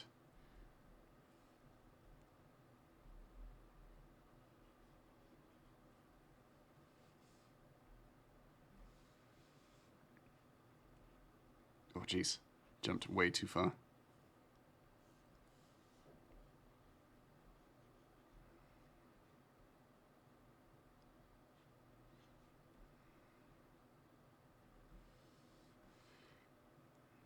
Looked up and realized that it's almost 2 hours.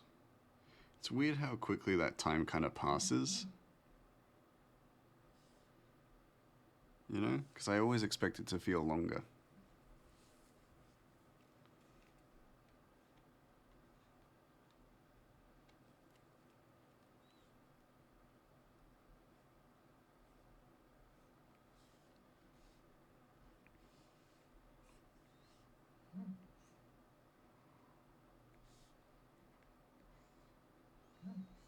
Maybe a touch strong, but there we go. Then it looks really interesting once the color is added as well. Because then it really makes those shadows pop. Which I like. Love that idea. Just a big fan of shadows and stuff. So bad at hearing lyrics, so I compile character playlists just on vibes. That's also good. I think I'm exactly the same though. Like I don't hear lyrics until much later. And when I'm really listening to it, so I'm just like, wait, what? What did they say? Realize later that I've made one of my characters' whole personality a song about like cheating on your wife, and you're just like, wait a second, that's not what I was going for. Oh well, the vibe is good, and just keep going, keep with it.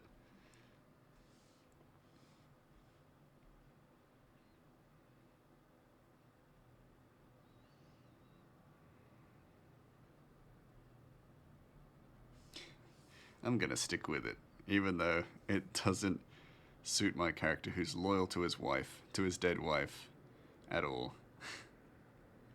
I'm gonna just keep with it. I'm sure it's fine. Using the lyrics thing in Spotify, that's fair. That's a really good tool for that. I use that for podcasts and stuff, in case I need to like hear what the podcaster is saying. Especially like language learning podcasts. I use that quite a lot. And it's not always 100% accurate, but it's way better than just hearing it, because I don't trust my hearing sometimes as well. Lyrics feature is a lifesaver. Oh yeah. Oh yeah. Nah. It's good.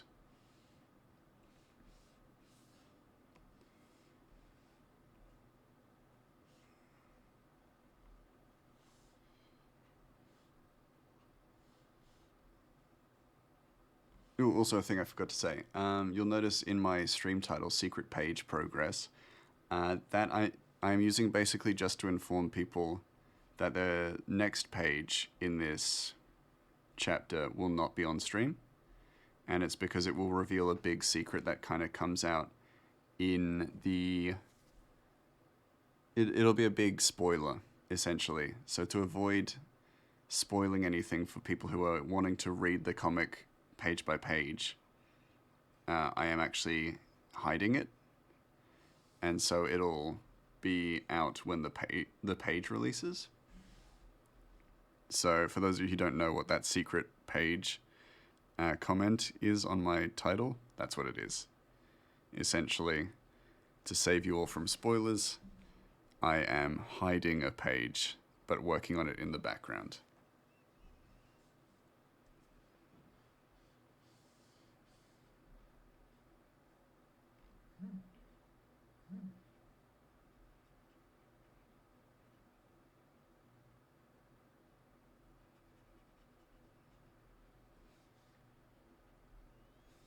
There we...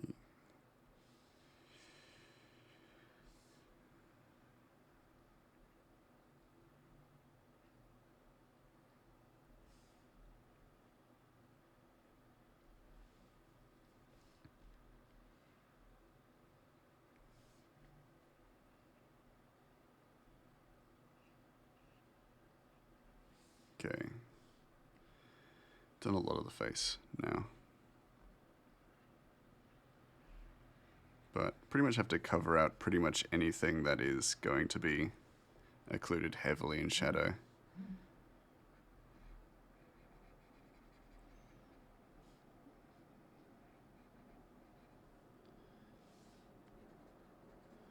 So it always feels weird. It's like I'm redacting stuff, redacting drawing bits.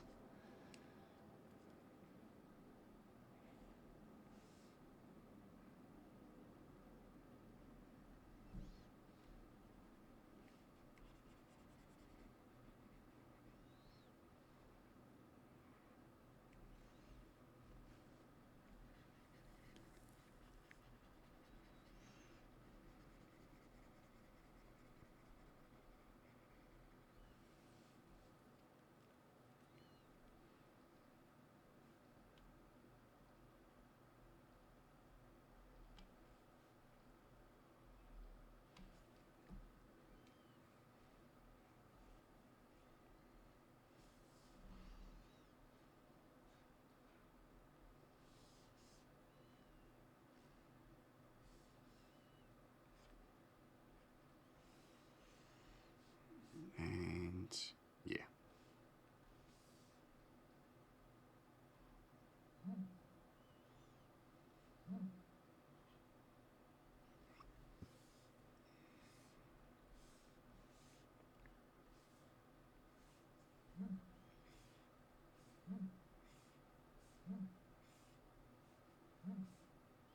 Almost had it. Almost had it. There we go. There we go. As if I got it right. Didn't get it right. Doesn't matter.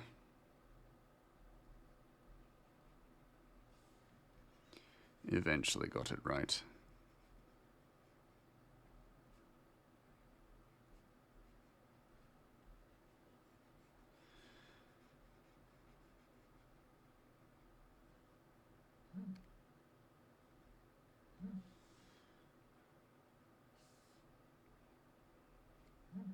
So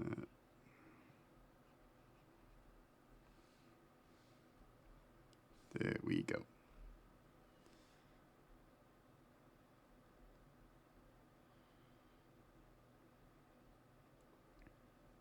Still definitely feels like such a leap of faith as well to just like, yep, black out character illustration and stuff. Or the illustration I've worked on for an hour or almost 2 hours. Very, very weird, and it's taking a lot of work for me to not go like, ah, God, and despair about it. But it's a learning process, and I would rather continue to learn and then, have moments where I feel like, oh no, I've made a mistake in the process of it, and then at the end of it be like, oh no, it actually looks okay.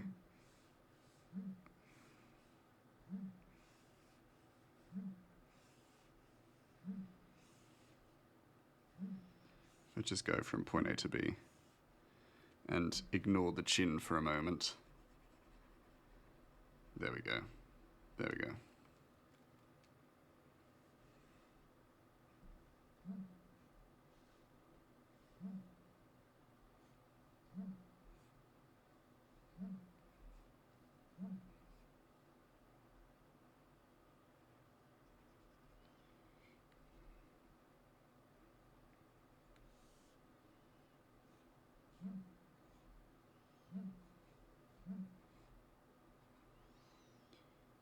But then it also, like, the one thing I'm learning through doing this is that I'm gaining a better understanding of how shadows occlude and how they occlude shapes, and how if you have like the darkest of shadows, it doesn't remove, or how to create effective shadows without completely removing the image.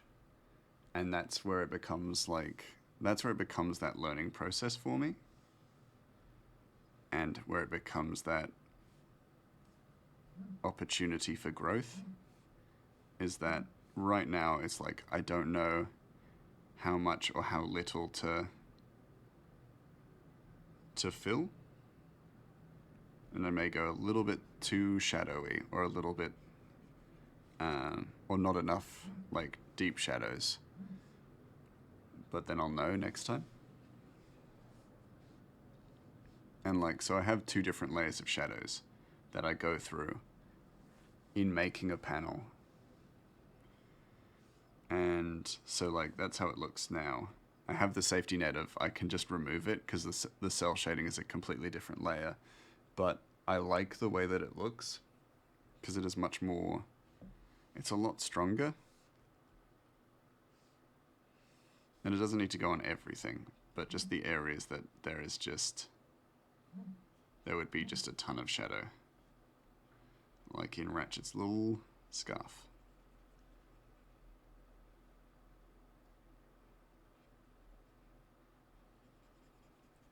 But yeah. And it definitely makes it look a lot less flat as well. One of the problems more shadow, add the hedgehog coward. Ah. Draw shadow real fast. There he is. Shadow. It's him. There we go. There we go. There's enough shadow, right? That's what it looks like. Shadow the hedgehog. Edgehog, more like.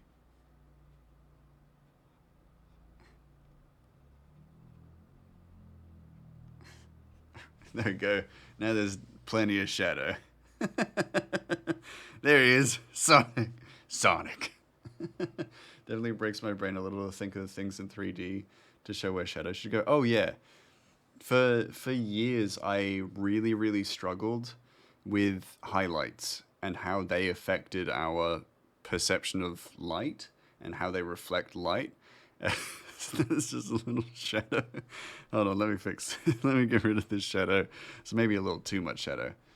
Where's his emotional support going? Oh shit, you're right. Hold on. Yeah, I really struggled with highlights for such a long time, purely because it just didn't click in my brain. For ages. And then when someone told me, or I think I read somewhere, that highlights are the reflections of light that hit our eyes, that made more sense to me, and through that I could actually kind of comprehend how highlights worked.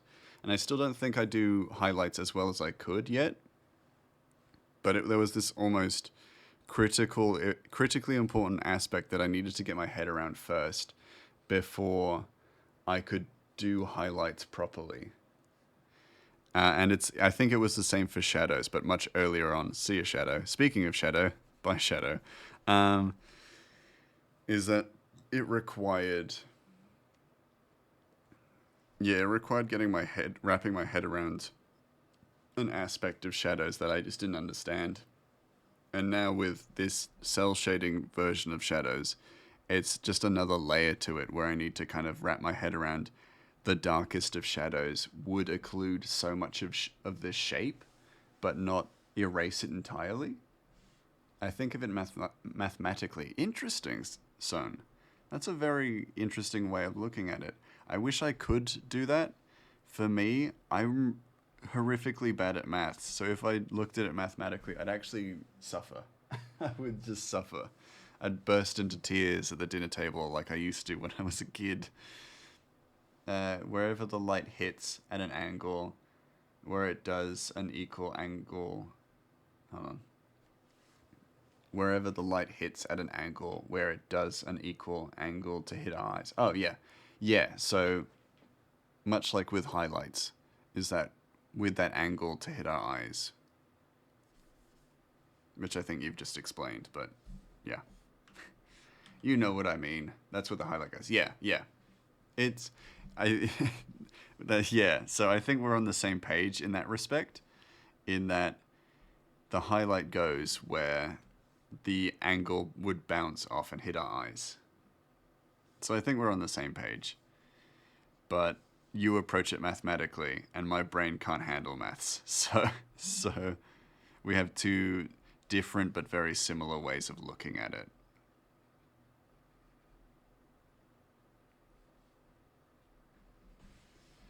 Light bounce like a pool ball. Yeah.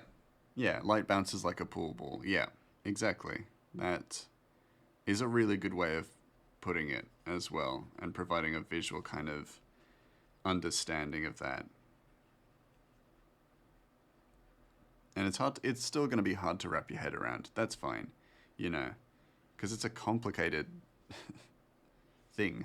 Light has a wick. It enters the same angle it exits. Yeah. Fuck. Oh, that's why. I was like, why is the cell shade not working? Or why am I erasing the line work? And it's because I've just like overshadowed the line work, which is fine. It's totally okay. Yeah, lighting is complicated as hell. Yeah, absolutely. I feel like if you understand lighting, then you're actually going to do really, really well as an artist. Once you get that comprehension down, it becomes so much easier to kind of depict shape and depth because you have that light understanding. I feel like I must have fucked something up because like this panel needs to be fixed. So clearly I fucked something up with that. That's fine. But I know of it, so it's fine. I can fix that later. I guess light and maths, there can be different ways of doing the problem, but the result is the same. Yeah, exactly. That works for what we're talking about. Because, like, the solution may be the same, but there are different methods, and it is very much the nature of art, is that there are going to be different ways to make something that may end up looking very similar.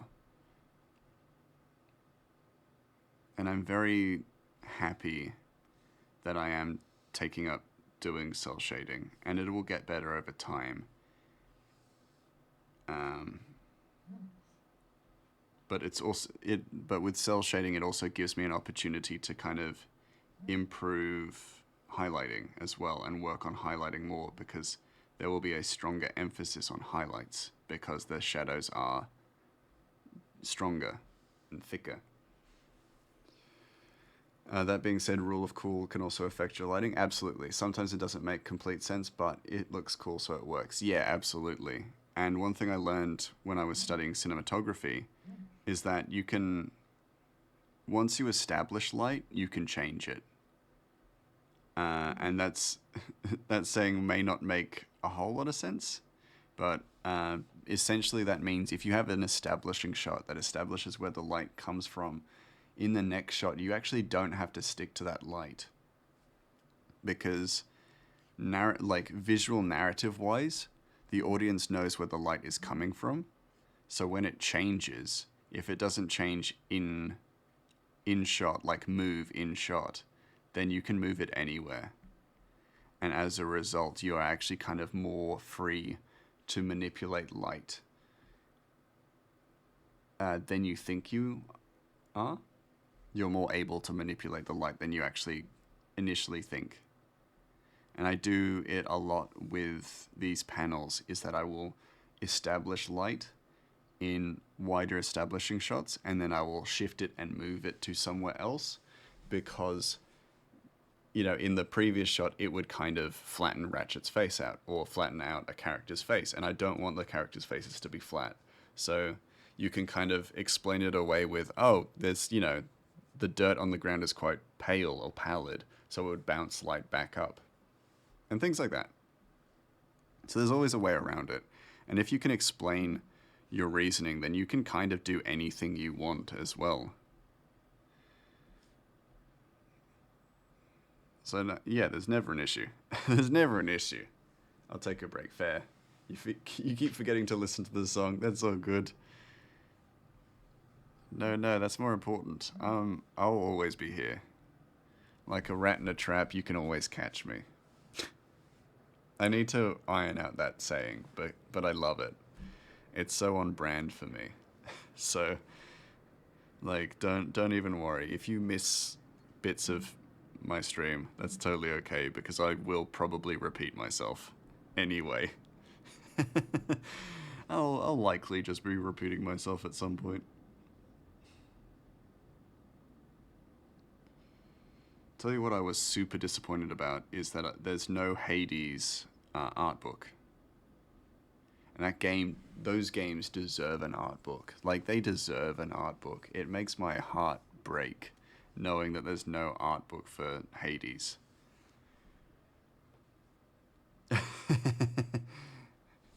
My recent piece of Gwaitha, I did some lighting highlights that don't entirely make sense, but they look better than real lighting. Yeah, well then that works. That counts. You can get away with that.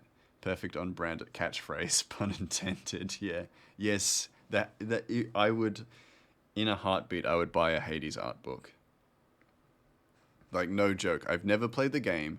I've never played either one of the games, but I would buy that art book in a heartbeat. I think I think the artist's name is like Jenny Lee or something like that, or Z Jen, I think it is. I can quickly look that up, but her artwork is phenomenal. But her art style is not explicitly the Hades art style or the style used in Hades. She made that specifically for Hades. So as a result, if you bought her art book, which she also doesn't have, which is also a heartbreaking thing, but her art book wouldn't just contain Hades art. Gen Z, yeah, her name is Gen Z. And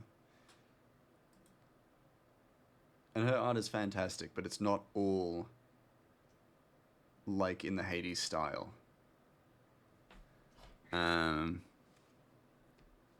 So it's like if you bought her art book, you wouldn't necessarily just be getting Hades stuff, and that breaks my heart a little bit, just because I want a Hades art book. I would love that.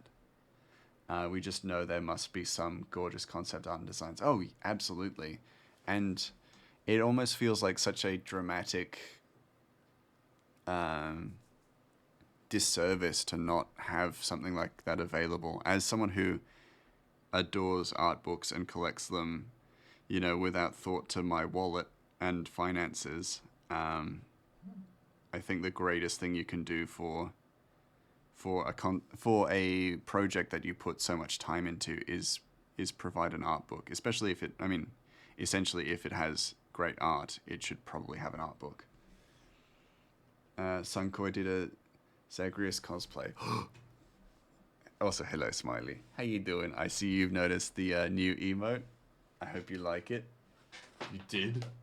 Hold on, son. I gotta crack open my Instagram again. I'm gonna take a momentary break. Not actual break, but a momentary, so that I can look at this Zagreus cosplay. I must have missed it. I feel like I've watched... Oh... I feel like... Oh, it's right there at the top. How have I missed this? It's beautiful. Absolutely stunning. And your Astarion cosplay. Oh my goodness. Gorgeous. So good. Oh my goodness. I was going to talk about Castlevania and I see that you've got an Alucard. I'm obsessed. Again, if you're not following... Son, you should be. Oh, got a dip.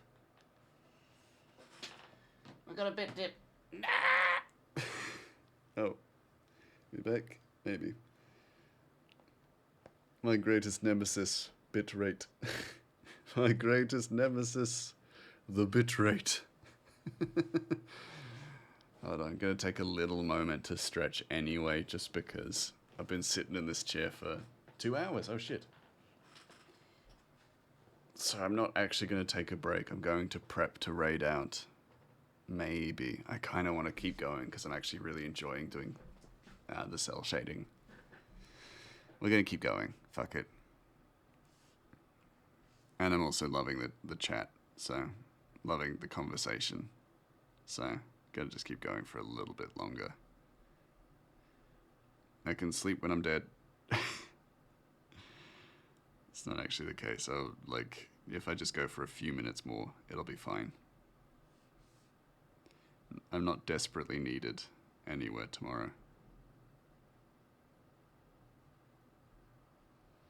I actually want to make that flat.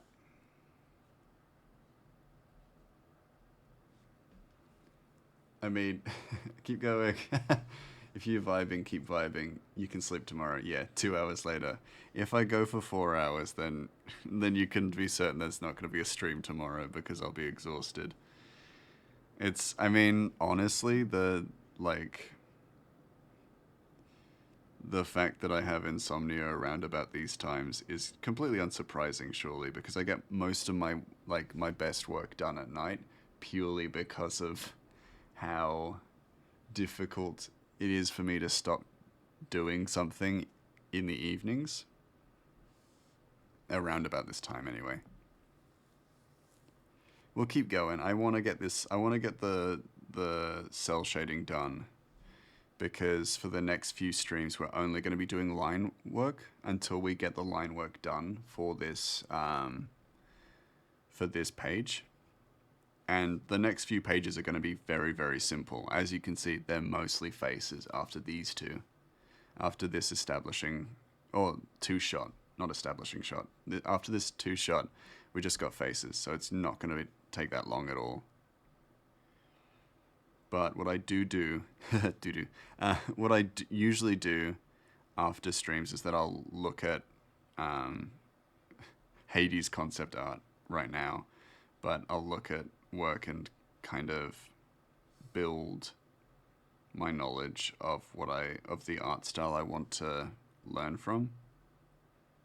So a lot of what I do off stream does contribute to what I do on stream. He said, "Do get him." No, please, no. Twitch TOS. I swear, I said it in the heart of the moment. Lineup looking good so far. Oh, thank you, Smiley. So we have started on cell shading. So as you can see, things are a little different. A little bit heavier. Like the line and the black lines are a lot heavier. But I really do like how it looks just because it does have a depth to it that I really, really like. And as we were talking about the Hades kind of art style, that is kind of what has spurred me to start including cell shading, which is quite common for comic art.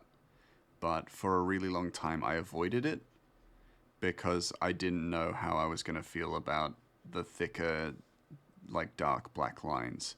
And because I studied art, like traditional art, I had always been kind of pushed away from relying on black. I'm a lucky, but just popping in to say you're awesome. Ah, Jamie, no you, Jamie. So lovely to see you. And thank you so much for lurking.